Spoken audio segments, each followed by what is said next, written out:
Hilvan Eylem Grubu Koordinatörlüğü Avrupa Birliği Kırsal Kalkınma Politikası'nın bir parçası olan Lider Yaklaşımı tarafından TKDK tarafından finanse edilen bir kuruluştur. Hilvan'da uygulayacak yerel eylem kalkınma stratejik kapsamında tarım, turizm, eğitim, sosyal, kültürel konularda 25 tane proje, 25 adet faaliyet olmak üzere toplam 50 tane etkinlik gerçekleştirecektir. Katma değeri yüksek olan ürünler Hasanik ve Ovacık halkımıza kazandırmış olacağız. Değerli misafirler, Hilvan Eylem Grubu olarak Hilvan'da gelişmesi için tarım, turizm, sosyal, kültürel alanda tanıtılması için Avrupa Birliği'nin bize sunduğu imkanlar çerçevesinde devam edeceğiz. Özellikle Hilvan sınırları içerisinde TKDK sunan projeler kapsamında Hilvan Eylem Grubu'na başvuru yapan arkadaşlara öncülüğümüz olan referans mektubu veriyoruz. Bu referans mektubu da TKDK nezdinde 10 puan demektir. Sıralamada Hilvan 10 puan önde başlayacaktır. Değerli katılımcılar, koordinatörümüz kurulması sıra aşamasında bize destek olan Hilvan Kaymakamı Coşkun Doğan Beyefendi'ye, Sayın TKDK İl Koordinatörü Doktor Sadık Yedim Beyefendi'ye, Sayın Hilvan Belediye Başkanı Aslan Ali Bayık Beyefendi'ye, Sayın Hilvan İlçe Tarım Orman Müdürümüz Salih Karataş Beyefendi'ye, Halil Şilan Beyefendi'ye, Hikmet İpar Beyefendi'ye, Halil Şilan ve Eyüp Şıldır Beyefendi'ye, Ovacık halkına ve tüm vatandaşlara huzurunuzda teşekkür ediyorum. Sayın Hilvan Belediye Başkanı'nın çok yakın katkılarıyla ortaya çıkan bir yapıydı. Sayın Başkanımıza çok teşekkür ediyoruz. Bütün yerel aktörlerin bu yapıya destek vermesini hasreten rica ediyorum. Çünkü yerelden kalkınmanın en temel taşı bu yapılardır, bu yerel eylem grubudur. Bunun bütün şeyine de biz destekliyoruz. İnşallah 3,5 yıllık bir desteğimiz var. Bundan sonra da yeni projeler gelecek ve çok daha fazla katlanarak desteklere devam edecek. Ben bu açıdan bunun Hilvan'ımıza hayırlı olmasını diliyorum. Hepiniz Hilvan'ın Hasanik Hovacık köyüne hoş geldiniz. Hilvan Yerel Eylem Grubu Derneği işbirliğiyle Hilvan'ın gelişmesi için turizm, tarım, eğitim, sosyal ve kültürel alanda Hilvan'ın tanıtılması, Avrupa Birliği'nin bize sunduğu imkanlar çerçevesinde geleneksel yöntemlerle şifa kaynağı olan pekmez, pestil ve kesme için coğrafi işaret alım sürecini başlatmış bulunmaktayız. Ve sonucunda Hilvan'da üretilen 3 ürün tescillenmiş olacaktır. Bu ürünler tescillendikten sonra katma değeri yüksek olan ürüne dönüşecek ve Ovacık mahallemiz kazanmış olacaktır.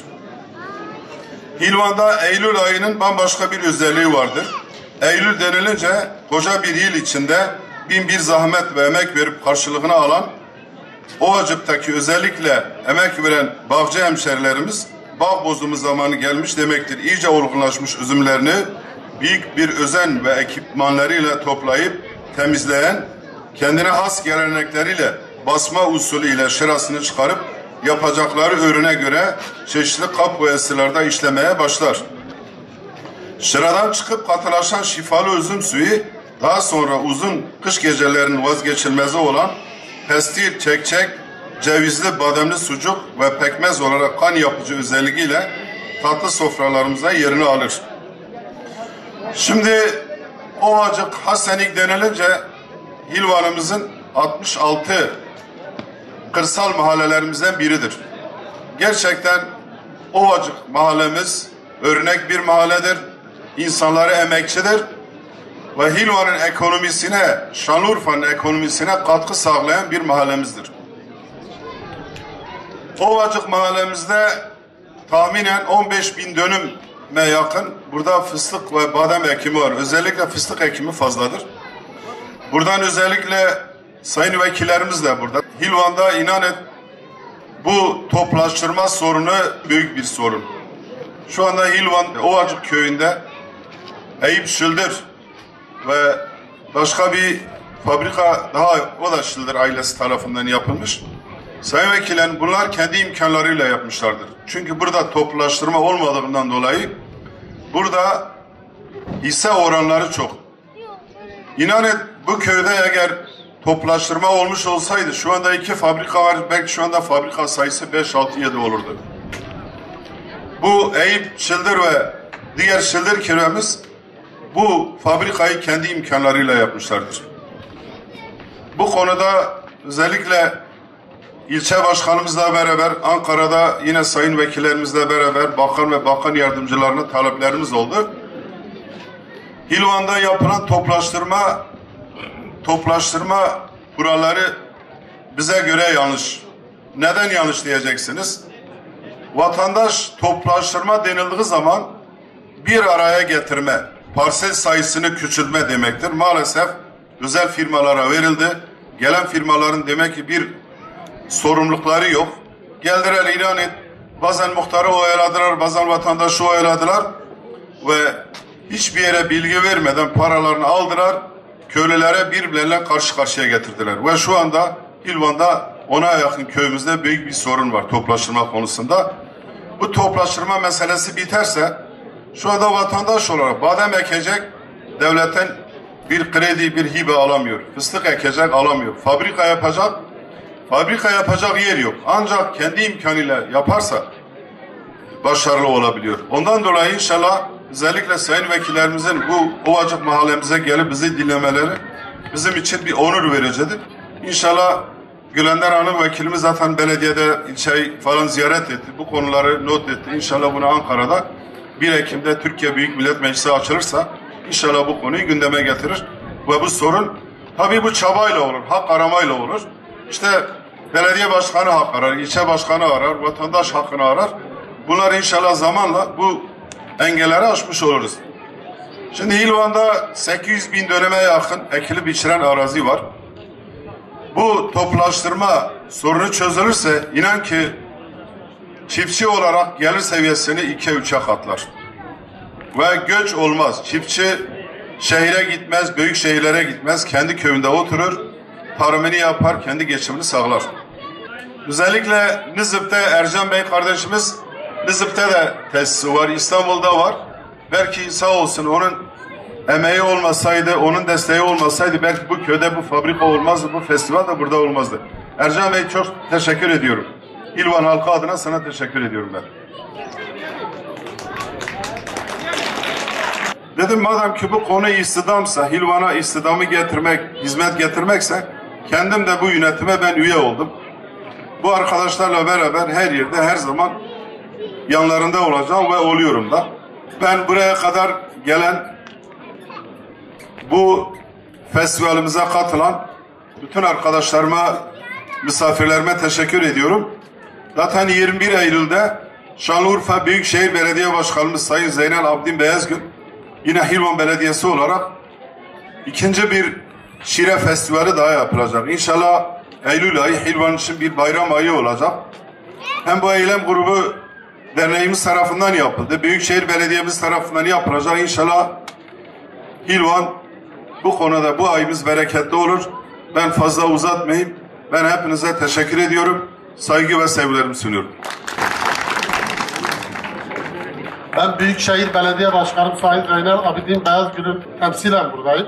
Sağ olsun kendileri buraya gelemedi. Fakat ayın 21'inde yapılacak olan şıra şenliğimizde tekrar burada olacaklar.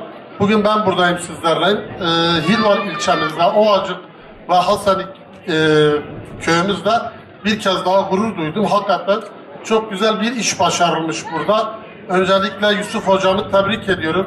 Hilvan Yerel Eylem Grubu koordinatörümüze güzel bir proje hazırlamışlar ve bu projeyi Avrupa Birliği'ne destek için sunmuşlar ve bunu da almışlar. Ben kendilerini Yusuf hocamı ve ekibini kutluyorum. Hakikaten güzel bir projeyle Hilvan'ımızın tanıtımına, Hasanik'imizin tanıtımına katkıda bulunmuşlar. İnşallah bu bağ bozumu ve coğrafi işaret lansmanının ilkidir. Daha da devam eder ve arkası gelir diye düşünüyoruz. En büyük temennim budur. Ben tekrardan Büyükşehir Belediye Başkanım Sayın Zeynel Abidin Beyazgül'ün selamlarını size iletiyorum. Ve sizler de buraya teşrif ettiğiniz için, bu güzel lansmanda yer aldığınız için başta sayın vekillerimize, belediye başkanlarımıza, siyasi parti il temsilcilerimize, STK temsilcilerimize yürekten teşekkür ediyorum.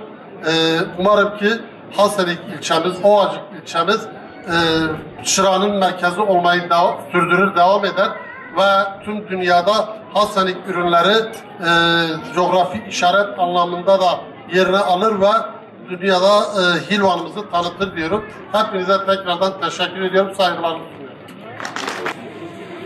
Değerli katılımcılar, seçim nedeniyle seçim çalışmaları için Hilvan'a çok gelmişimdir. Ama doğrusu Ovacık'a hiç gelmemişim. Ben bugün Ovacık'ta olduğum için gerçekten kendimi çok mutlu hissettim. Çünkü yerel girişimcilerin gerçekten ufkunun ne kadar geniş olduğunu gördük. Eyüp Bey diye burada tanıştığım bir kardeşim gerçekten tarladan topladığı ürünün nasıl markalaştırdığını bize gösterdi. Bademiyle, fıstığıyla, pekmeziyle, fıstık ezmesiyle markalaşmış. Ben onu gönülden tebrik ediyorum. Tabii buradaki yerel girişimcilerin hedeflerine ulaşmaları için başta kaymakamımıza, belediye başkanımıza ve TKDK başkanımıza katkılarından dolayı teşekkür ediyorum. Tekrardan ben bu programda bulunduğum için şu nedenle çok iyi hissettim kendimi.